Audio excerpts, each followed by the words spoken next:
Hi there, my name is Obed, and today we want to talk about something very interesting. I want to teach you about the categories of computers, that we have. Just like, let's take an example. When it comes to the motor vehicle industry, we have got different types of motor vehicles. We have got the big lorries, we have got the big trucks, we have got the small cars, we have got scooters and others. They are all used for different and various purposes. So when it comes to the world of ICT, it is the same case. We have different types of computers, and they all differ with sizes, power, and even use. So that is why we want to go through two broad categories of computers. Number one, we'll categorize computers according to their size and their power. And then number two, we'll categorize computers according to the data they process. So let's start by categorizing them according to the size and the power. And we shall start with the biggest and the most powerful computer in existence. I want to talk about supercomputers. So supercomputers, they're the biggest of all the computers in existence, and they're also the most powerful of all the computers. And you know one thing that makes them very powerful? It is because these are computers that don't use a single processor. They have thousands of processors put together working on a single task. So that is why they're used where immense or very great calculations have to be performed within a very short period of time. They are normally used to do things like simulations. Like, for example, we have simulating a nuclear fusion. Number two, they are normally used for predicting hurricanes. That is, they are normally used in meteorological departments. And then also in advanced AI training, because you find out that in all those places that I have mentioned, a lot of computational power is paramount. That is why supercomputers are used in such places. I'll give you a very good example of the world's biggest and the most powerful supercomputer that we have. You can see it on the image. It is the EL Capitan, and it is in US. And it does 1.9 quadrillion calculations in just 1 second. So it's a very powerful computer. So let's go through the next type of computer that we have, and that is a mainframe computer. A mainframe computer is slightly smaller than a supercomputer, and it is unique because it can handle thousands of users connected to it simultaneously through terminals. It can also handle thousands of transactions at the same time. So this makes mainframe computers very unique in nature. So they are normally used in so many places. Like, for example, they are used for banking or in banking. So what normally controls the ATM withdrawals that you normally do is actually a mainframe computer.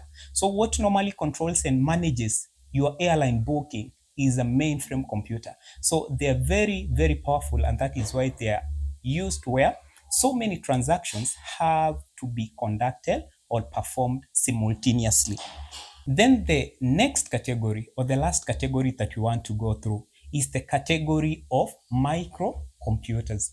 Microcomputers, they are actually 99% of all the computers that we know. The computers you see in offices, the computer you have in your home, even your mobile phone is actually a computer, and it is categorized under the category of microcomputers. We have them everywhere. They are normally used for the daily routine tasks that a computer normally performs. Then the next thing, we now want to categorize computers according to data that they process. We have two types of data. We have analog and digital. And that is why we have analog computers and digital computers. So let's start with analog computers. Analog computers, they normally process continuously varying data. That is data exactly the way it is represented in nature. Like, for example, temperature fluctuation, things like pressure, things like liquids and fluids. we normally measure them, or we can better measure them as physical quantities. So that is why the analog computers, they are normally used to directly measure these physical quantities. And that is why the representation of the output is usually either using needles, like for example, on a car's speedometer, yeah.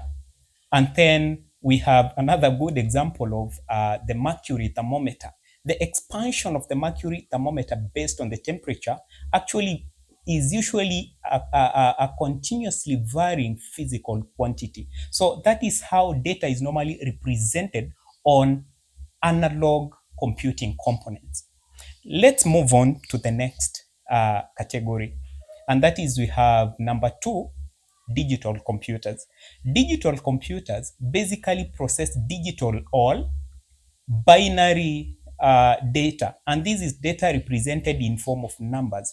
We say binary because the computer normally transforms anything, either it's an image, it's a sound, or anything that it stores and processes to a number, and that number is usually either 0 or a 1. So the computer has to change everything. So when it is storing your image, it has to change it into a trail of zeros and ones, and then it can store or put that. So digital computers, they are widely used. They are used actually almost everywhere because of their accuracy in data storage, processing, and other things. So a digital computer is what you'll find on every office. It's what I have here on my hand. So all these are digital computers. And then from there, we have hybrid computers. Hybrid computers have both the features of analog computing and digital computing. In simple terms, they are computers that are both analog and digital. On the analog side of processing, they can analyze physical quantities exactly the way they are. And then on the digital side, they can convert that to a number in something that is maybe more reasonable and understandable. For example, the fuel pump that we have in a gas station uses a hybrid computing system. There is the analog system that measures the amount of fuel getting into your motor vehicle. And there's the digital bit that now converts that into figures, that is into liters, and then it computes against the price. So that is usually a hybrid system.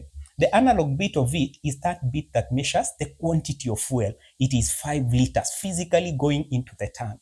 The digital bit is that bit that now changes that into a number. You have fueled 2 liters, maybe 1 liter is 200 shillings. So it does the computation, knows that is 400 shillings. So that is the digital bit. And now since all those 2 units are working together, that is why we have a hybrid computer or a hybrid computing system.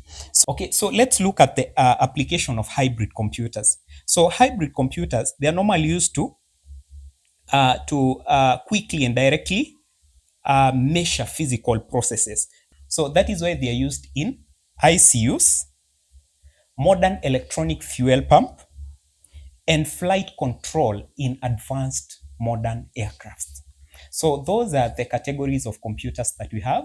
I hope it's now clear. So anytime you hear about a supercomputer, you now understand what a supercomputer is and where they are used. Anytime you hear about a mainframe computer, at least you now understand what a mainframe computer is and where it is used.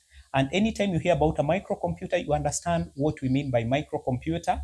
It is what you have on your desk. It uses a microprocessor, just a single microprocessor for a single user only. And then anytime you hear about analog computers and digital computers and hybrid computers, I'm very sure this is now something that you literally understand. These are technologies that we use and we ought to understand them.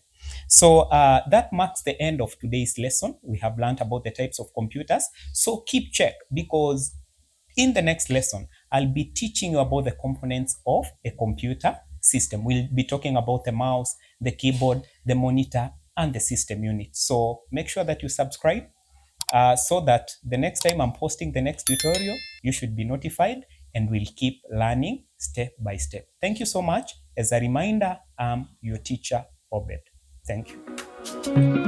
Yeah, Obex online niko tayari. Kwa simu yako ama kompyuta, ka nyumbani au kwa cyber, tunasema elimu sio barrier.